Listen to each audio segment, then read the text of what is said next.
তো hello everyone, my name is Sanu Kotal. কেমন আছেন সবাই? তো আজকের এই ভিডিওতে আমরা দেখতে চলেছি ডিমান্ড সাপ্লাই কাকে বলে এবং ডিমান্ড সাপ্লাই কীভাবে মার্কিং করতে হয়।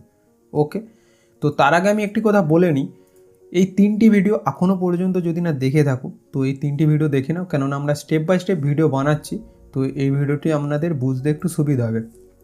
আচ্ছা, তো আমাদের পয়েন্ট হচ্ছে যে আমরা সবার প্রথমে তো দেখে নিই মার্কেটে ক্যান্ডেল ক প্রকারের হয়। ক্যান্ডেল অ্যাকচুয়ালি তিন প্রকারের হয়। এক হচ্ছে যে গ্রিন ক্যান্ডেল, আচ্ছা, তৃতীয় হচ্ছে যে রেড ক্যান্ডেল, ওকে, আর তৃতীয় নম্বর ক্যান্ডেল হচ্ছে যে বেস ক্যান্ডেল, যেটিকে আমরা সংক্ষেপে বলি মানে বেস ক্যান্ডেল কোনগুলো? এই ছোট ছোট ক্যান্ডেলগুলোকে আমরা বেস ক্যান্ডেল বলি কিংবা ইনডিসিশন ক্যান্ডেল বলি। ওকে, এবারে বেস ক্যান্ডেল আমরা বুঝবো কী করে? রেড ক্যান্ডেল নয়, গ্রিন ক্যান্ডেল নয়, আমরা দেখে বুঝতে পেরে গেলাম। অ্যাকচুয়ালি দেখুন, রেড ক্যান্ডেল গ্রিন ক্যান্ডেল এরকম কোনো কনসেপ্ট নেই। অ্যাকচুয়ালি এগুলোকে বলা হয় সিগন্যাল ক্যান্ডেল। ওকে, আপনারা বুঝতে পারছেন তো?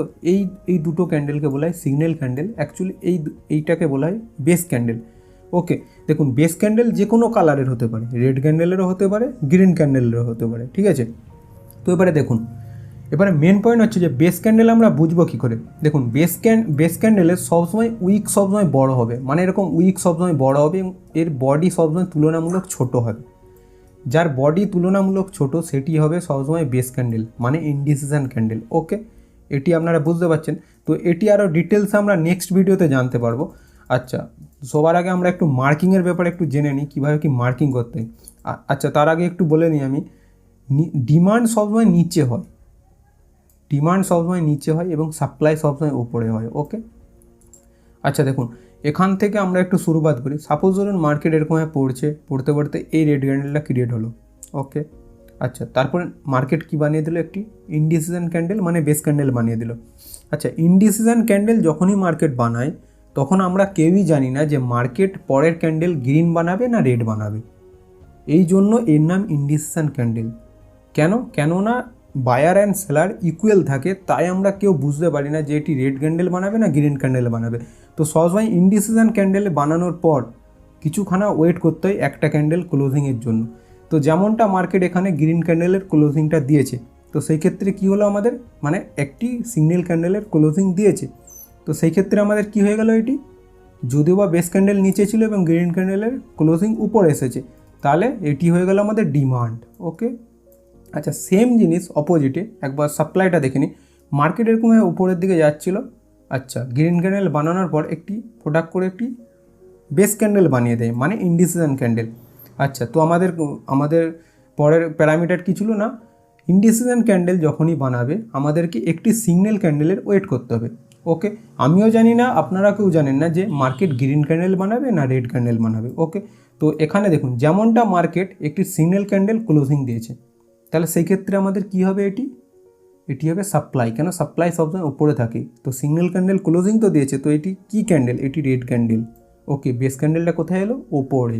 তো এটি হলো আমাদের সাপ্লাই। ওকে, আই হোপ আপনারা এটি বুঝতে পারছেন।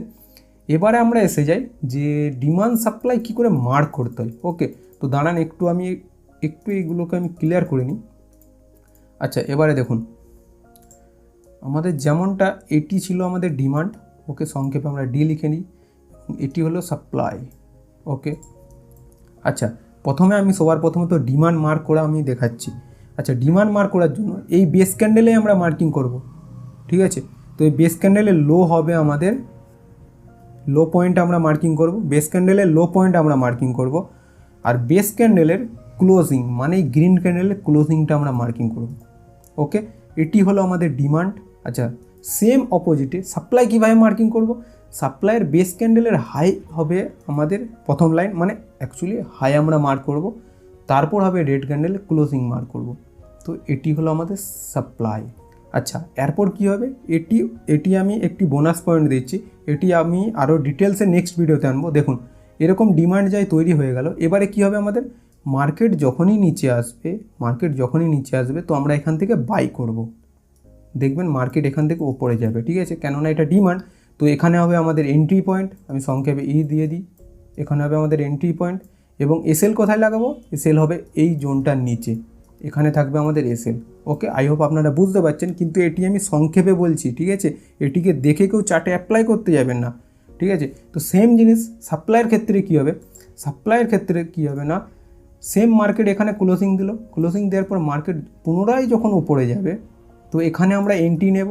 ঠিক আছে, এখানে আমরা এন্ট্রি করব এবং এসএল কোথায় রাখবো, এর ওপরে, এই জোনটার ওপরে আমাদের এসএল থাকবে